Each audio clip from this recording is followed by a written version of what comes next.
The Sportsocracy perfect mock draft for the Detroit Lions. This is our A++, best it could possibly go. Of course, as chosen by at ESPN draft nerd Jeremy Greene.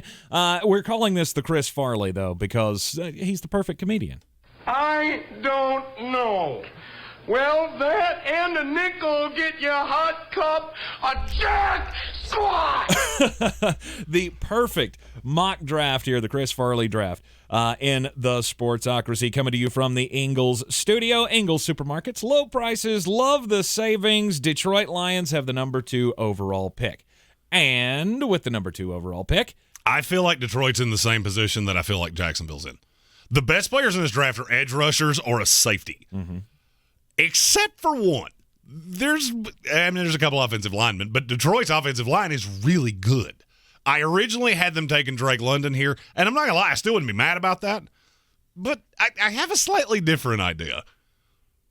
But Ahmad Sauce Gardner. Yeah. Jeff Okudah is full-on busty bust territory. So I'm all about complementary drafting.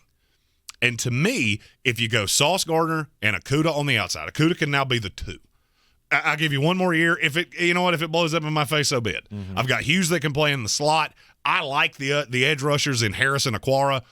I just don't feel like if you're trying to get the best player on the board, there's no home run in Aidan Hutchinson, to me. There's no home run. A Travon Walker could be, but there's so much inconsistent tape with him that I can't do it. Mm-hmm. If you want the no doubt, I know he's going to be no worse than a double. I think he's a home run. It's Sauce Gardner. And now you have the corners for the long term. You're still going to have to deal with the back half with the safeties. You still have holes. You got a lot of picks. So, to me, best case scenario for the Detroit Lions, you take Sauce Gardner at 2 and just say, hey, we got, if for nothing else, we have the most confident player in the draft. Yes. And I absolutely love him. All right, the Detroit Lions will bookend the first round with the 2 pick and then with the 32nd pick that they got from the LA Rams. And with that pick, they could go with Sam Howell, the quarterback out of North Carolina. If this goes this way and he's sitting on the board at 26, I'm just going to be – during our live draft coverage, we will be covering every pick of the 2022 NFL Draft live right here from this channel. I will be screaming, Sweet mother of God, what is the hold up? Go get him! Right. He's the number 1 quarterback in this draft to me, and I don't think it's all that close. I know there's a lot of knocks on Sam Howell. We are a North Carolina affiliate. We know this kid superiorly well. There's a reason I'm telling you he's the best quarterback in this draft, and I'm sure somebody's going to go, well, we have Jared Goff. Yeah, I'm well aware of that. You can get out of that contract in a year. Mm-hmm. And I'm not sure Jared Goff is a bad player to have Sam Howell learn behind. The way I think this would go, Goff starts week 1.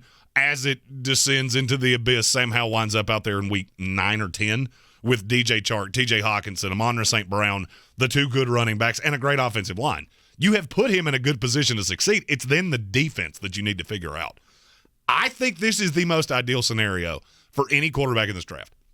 I know people have talked about Malik Willis with Pittsburgh, Kenny Pickett with Carolina. This is my favorite landing spot for any quarterback, and it just screams of a Brad Holmes move to me. I sit where I'm at, and I let the number 1 quarterback in this class, who will be the best quarterback in this class, fall right in my lap. Yep. At number 34 in the second round, Christian Watson, wide receiver out of North Dakota State. You know what does this? Because I'm going to bunk with you, buddy. We're going to be buddies. We're going to be pals. We're going to wrestle around. For a young quarterback, a big old tall-ass receiver that can just scoot. And that's exactly what Christian Watson is. He has screamed up boards, crushed it at the Senior Bowl. I love the raw of this kid. And I'm sure somebody's going to say, but we have DJ Chark. Yeah, I know you do. And for a year, you're going to have 2 guys that are a little redundant on each side of each other. And a year from now, when DJ Chark gets really expensive, and he's going to, now I don't have to chase that. I have the replacement to him that I have under team control for 3 more years. I love Christian Watson. He's one of my favorite receivers in this draft because there's no limitation to him. He can play in the slot. He can play outside. Big, fast, good hands. Here's one of the things nobody talks about him. One of the best kick returners in this draft, too. Nobody ever talks about that because he's real damn tall. Mm-hmm. He is an elite special teams guy. And I know that doesn't really matter for a second round pick, this is a do-everything kind of player. If he had played at Alabama, I think he'd be a top 15 pick. The fact he played at a smaller school is the only reason you'll be able to get him here.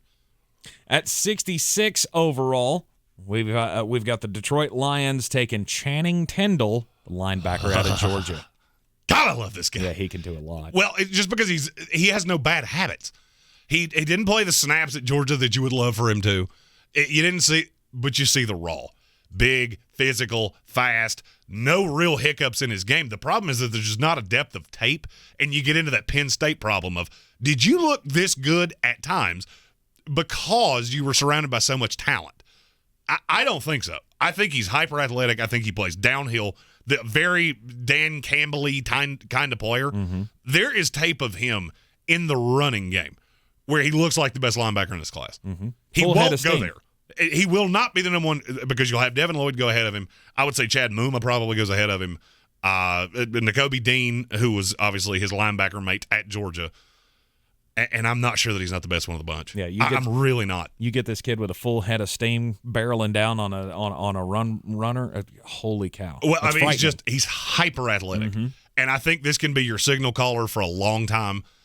There's nothing you can't do. You could turn this kid into damn near anything you want. I could honestly see a path that he becomes an edge rusher in this league.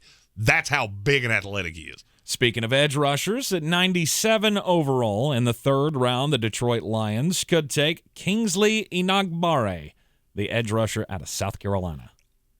To me, edge rusher is just not a pressing need. But if I'm Detroit and I'm sitting there on the board going, okay, what would be a nice selection here at the beginning of the third round? I've already got two guys that I really like. To me, you could have a nice complement between Charles Harris and Kingsley Igbari. Harris is a good pass rusher. Don't get me wrong. Mm-hmm.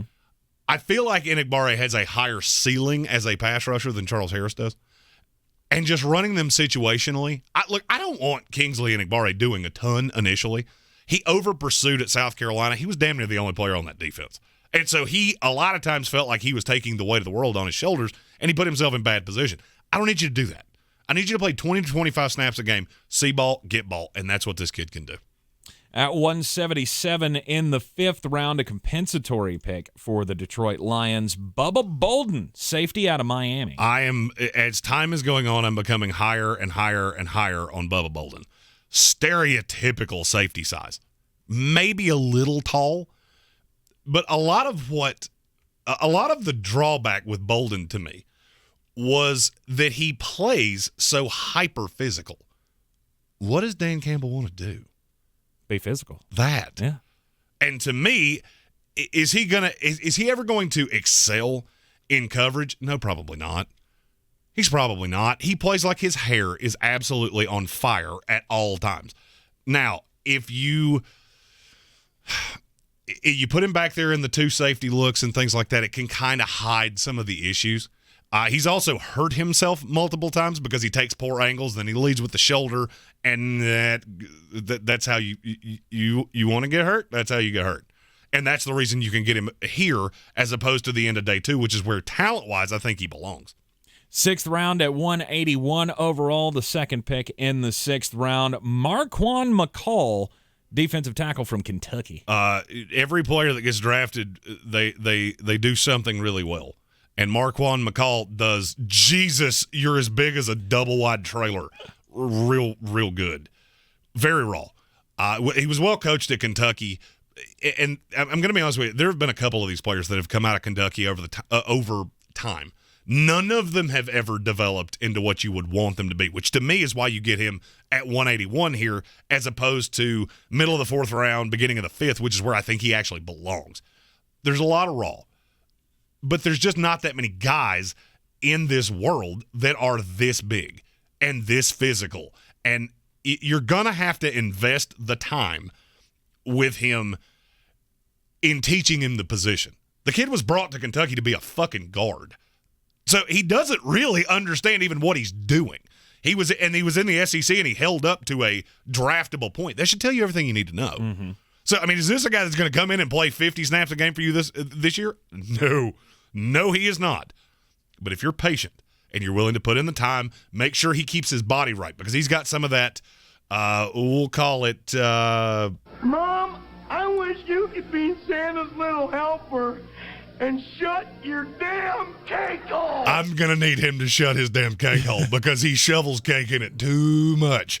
We need you whey proteins. That's what we need you doing. Okay, less cookies and cakes, more cereals and good shit. Yeah. That's my biggest fear with him. And look, we've all been there.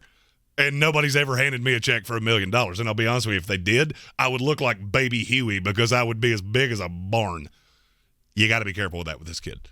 Really work in the strength and conditioning, really work on the technique, and I think you could have a hell of a find here at 181. A compensatory pick in the 6th round at 218 overall, Ali Fayed, edge rusher from Western Michigan. I can't figure out why nobody likes this guy.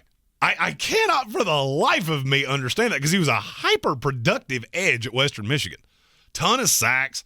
Does he have prototypical size? No. He's probably a little small. And you know, when he went into the full-time role, the stats went up, but then the bad tape started coming out, and that was at a lower level of competition. I'm not going to ask you to do much. I want you to be a just bayonet hell 15 snaps a game. Hey, I got to go get the quarterback. Mm-hmm. And this is where I'm going to go. I mean, for me, I'm big into, you know, loading up the front three with, hey, I got pass rushers there, and I got 2 on the outside. And run like hell because I have 5 guys that can get to the quarterback that can do different things. Speed rusher off the outside. I think the problem with him is that you look at him and go, that's not an edge rusher. He's too small. He actually reminds me of Elvis Dumervil that played at Louisville, played for the Broncos, because he's so short. But he doesn't play that way. I only really noticed he was that short when I saw him in interviews or next to reporters. And I went, you know, you seem a lot shorter than everybody else on this field. I mean, and he's still 6'2", but you are going to have to understand that this is not ever going to be a 3-down. This is a specialist pass rusher. Right. And if you get something out of him, great. There are teams that think he can play off-ball linebacker in a 4-3, and I'm not sure they're wrong. Very athletic, just tweener. So basically, he's a tweener. So basically, all you could ask for in a compensatory pick in the 6th. Oh, 100%. Right. Here's the thing. I see the talent. I don't know how you're going to use it because there's a but with everything he does. And I'm not one of those that really thinks he should be an off-ball linebacker. I just want you barreling after the quarterback. I don't really give it. I don't care if you play him at safety. Just see ball, get ball. Detroit, he does that very well. Detroit has Cleveland's pick in the 7th round at 235. It's the last one of the draft for them. Tay Martin, wide receiver from Oklahoma State. He has been incredibly popular in the pre-draft process.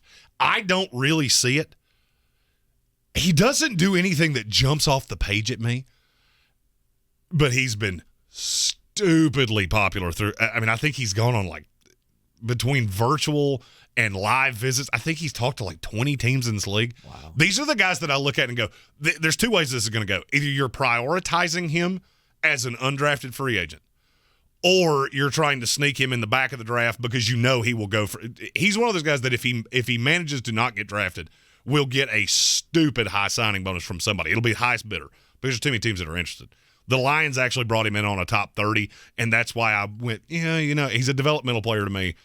You're seeing something that I'm not seeing, so I mean, I'm not going to sit here and blow sunshine and rainbows up your ass. Mm-hmm. I don't have him as a draftable player, but about half of the league has a keen interest in him. That's made me revisit it, and I'll have more on him as we get closer to the April 28th, 2022 NFL Draft live from Las Vegas, Nevada. Sauce Gardner, Sam Howell, Christian Watson, Channing Tindall, Kingsley Igbari. Man, you got a hell of a draft here. Of course, that's why we call it the perfect mock draft. Oh, this would be an A+. This is one that I would be waxing poetic. If you're a Lions fan and you like this, you don't like this, you want to just get in the comments and let me tell you why I suck. To me, you're totally fine. If you want to call me a big, mulleted, ginger-bearded, man-bun dipshit, feel free. Over the course of the next 2.5 weeks leading up to the draft, We will be answering user-submitted questions Mondays, Wednesdays, Fridays in our 5 o'clock happy hour off our ESPN radio show. So get your questions out there. We will answer as many of them as we can leading up to the NFL Draft. Subscribe to the channel and join us every weekday afternoon at 3 here in the Ingalls studio. I'm Tank Spencer. He's Jeremy Greene. Yep. We are the Sportsocracy, and we'll see you next time.